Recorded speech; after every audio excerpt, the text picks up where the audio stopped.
Okay, now we have this lecture number 6, and this is double taxation agreement. Double taxation agreement. Okay. First, you have to understand. First, you have to understand what we mean by the double taxation agreement. Okay, and why they matter. Sometimes a person or a company can end up being resident in the two countries at the same time, mean dual residency. Okay, or their income might be linked to two places at once. For example, a citizen in the France, but the person lives in the UK. I mean, this is a dual source. Okay, so the problem is, what is the problem actually? The problem is, both countries might want to tax the same income, and that is called double taxation. So paying tax twice on the same money. Now here if you see a dual residence means a person or a company can be resident in the UK and another country at the same time. Then we call it as a dual resident. Now dual source means that income or gains may fall under the two jurisdiction. Okay. So what is the reason? Risk of double taxation. Risk of double taxation. Now the purpose of DTA. The purpose of DTA. Okay. So double taxation agreement are deals between the countries to make sure tax is paid only once. This is DTAs. Double taxation agreements are actually the deals between the countries to make sure that tax is paid only once. Ensure that tax is paid only once on a profit, income, or gain. Fine. And they set clear rules about which country gets the taxing right. So agreements specify which country has a taxing right, and this is the purpose of DTA. Clear?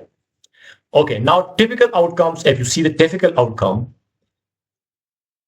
tax and country of residence. Tax and country of residence. So exemption relief for income from abroad. For example, UK resident earning salary in France. Tax in the UK, relief from the French tax. You understand what I'm saying? For example, a UK resident earns salary in the France. The UK taxes it, but gives relief for French tax already paid. Okay, so relief for the French tax means you already paid the tax, then that will be relief from the UK. Now, then tax and country of source, exemption, relief in a country of residence.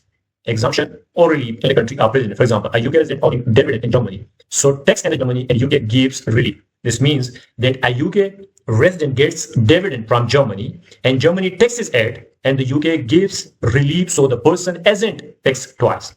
So what you have to understand, the typical outcomes. The first one is tax in a country of resident. The second is tax in a country of source.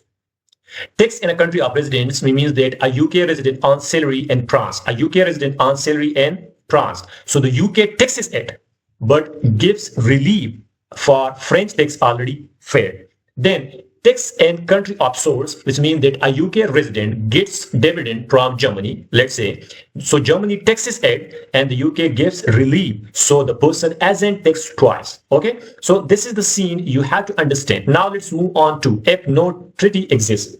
If no treaty exists, then what you will do? Okay, if there is, let's say, no agreement, the UK still helps by giving unilateral relief. Okay, so UK give unilateral relief. And how? The UK allow a tax credit equal to the lower of what? UK tax liability on overseas income or overseas tax actually paid.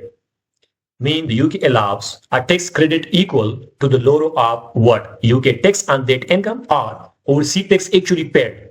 And here we have an example. For example, overseas tax, let's say this is £800 and UK tax liability is equal to £1,000. So the UK allows £800 credit. Overseas tax £800, UK tax liability is 1,000. So UK gives £800 credit. Fine. So what you have to understand and what you already understand, that double taxation agreement avoid double tax. Avoid for the purpose of this, avoid double taxing. Now resident country or source country on one tax, other gives relief. So if you, let's say you pay tax in the UK and you are living in France and you pay here, then you will get a relief here. Now if you are getting relief here, then you will pay here. Okay, and then if there's no treaty exists, then you literally, which is lower of UK towards OC tax. So here the case, this one is low, so this will be taxes. Okay, this will be tax. So what we have understand that DT double taxation agreement are about fairness. It's about fairness. Mean they stop people and companies from being taxed twice on the same income. And if no treaty exists, then the UK, United Kingdom, still a step in with unilateral leave to keep the things fair. Okay, so this is all about double taxation agreement, and in the next lecture we will discuss. That will be our lecture number 7, that will be about structure of the UK tax system, and this will be the lecture number 7. Okay, thank you for watching.